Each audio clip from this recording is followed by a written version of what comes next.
Venice, Cannaregio. Ink and water.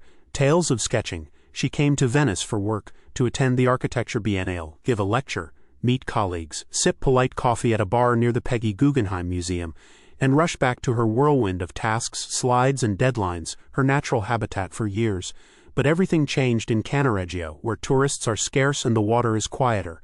She saw a man sitting on the canal's edge, sketching an ancient bridge with a marker, oblivious to passers-by. His movements were calm, focused, almost ritualistic. In that moment she realized she hadn't held a pencil or pen in ages. Her architecture had become digital, detached, breathless.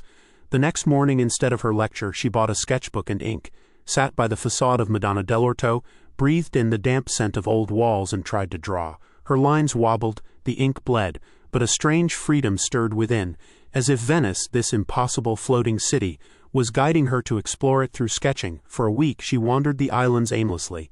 Sant'Elena, Giudecca, shadowy narrow canals, worn staircases, rotting pilings under houses. Each time she sat, opened her sketchbook, and drew, not for reports or clients, but because she felt the city drawing closer.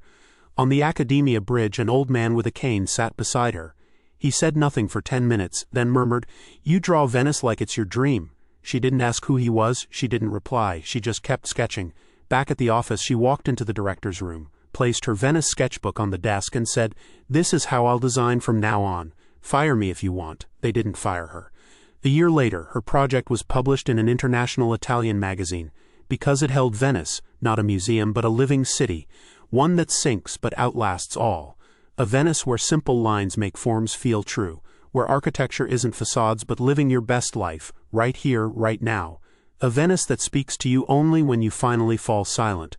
Italian Sketching and Quick Drawing School. In the video description and profile bio, Eduard Kichigin. Venice, Arsenale. A city forged from menace, Venice always felt like a theater to him, a beautiful fairy tale backdrop, slightly weary, for tourist photos and wedding gowns. He'd been here before, for a conference, an exhibition, a date. But that day, stepping into the Arsenale, the city stopped being a fairy tale. A vast dock stretched before him, where an empire once built its warships. Silent brick arches, the tang of iron, air heavy with echoes of shouted orders and clanging forges. Here he first sensed it. Venice isn't lace, it's a weapon. He walked along the wall, trailing his hand over the brick, wondering how much pain this clay flesh had absorbed. How many centuries this city didn't defend, it threatened.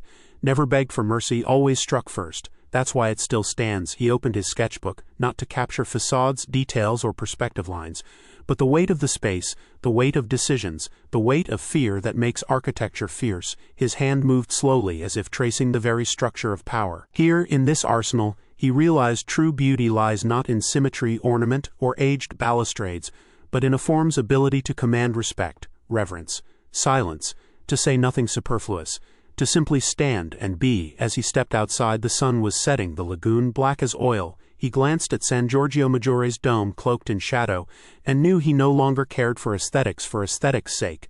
Now he wants to create only what cannot be ignored, like Venice, like the Arsenale, like a city built not from water, but from will. Italian Sketching and Quick Drawing School. In the video description and profile bio, Eduard Kichigin. Mausoleum of Augustus. He'll at least try.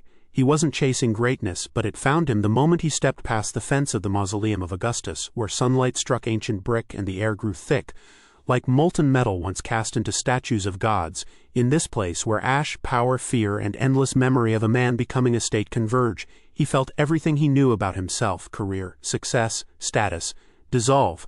Only a shadow remained, his own, sharp and silent, falling on Roman stone. He stood still for a long time, as if not he gazed at the walls, but they at him. They were mute, yet their silence spoke louder than 100 lectures or books. No talk of democracy or humanism here, just will, structure, and the fear of chaos tamed only by architecture. He opened his sketchbook, not because he wanted to draw, but because he feared losing this moment. His hand trembled.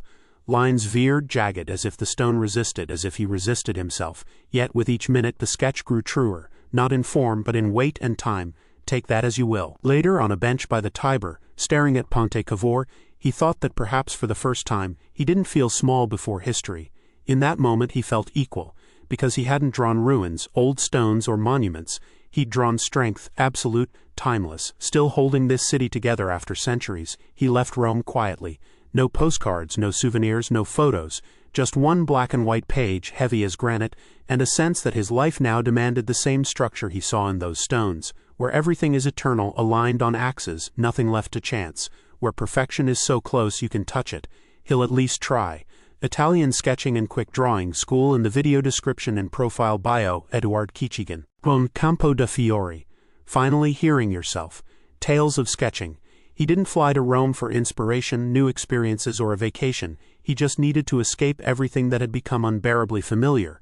The glow of monitors, endless Skype calls, sterile meeting rooms, and morning coffees in paper cups that long ago stopped smelling of anything but exhaustion. He stumbled onto Campo de Fiori by chance, hunting for breakfast and shade. Sitting by the fountain, he ordered a coffee and noticed a violinist nearby, slicing through the morning quiet with a melody laced with longing and ancient Rome. For the first time in months, he felt he could just be silent. He pulled out an old fountain pen, scratched a few lines on a napkin's corner, and couldn't stop. The next day, he wandered the city without a plan, turning off his GPS and notifications. Enough. Digital detox. Piazza Navona, the Pantheon, Ponte Sisto. Shadows of laundry strung across Trastevere, cobblestones rolling underfoot. He didn't snap photos, post stories, or check guidebooks. He walked, looked, paused, and drew. Sometimes rain blurred the ink and sketches bled across the paper. Sometimes people approached, offering a few words, often in Italian, not expecting a reply. An old man at the market said, "You draw, so you see, this is your real life now." Those words held more truth than any presentation he'd given in years. Back in his open-plan office with its bland screens and tired hum, he quietly laid a stack of sketches on the art director's desk, expecting nothing. The director flipped through, paused on one, and said, "Make this a calendar, just sketches, no design, just your lines, black and white. Like the city, it's on the edge of perfection." He never called it a trip. It wasn't a vacation, a break, or a journey. It was a way to finally hear himself. Through lines, paper, evenings with a sketchbook on ancient temple steps, Italian chatter, and Rome's living architecture, breathing in every stone. Italian sketching and quick drawing school in the video description and profile bio, Eduard Kichigin.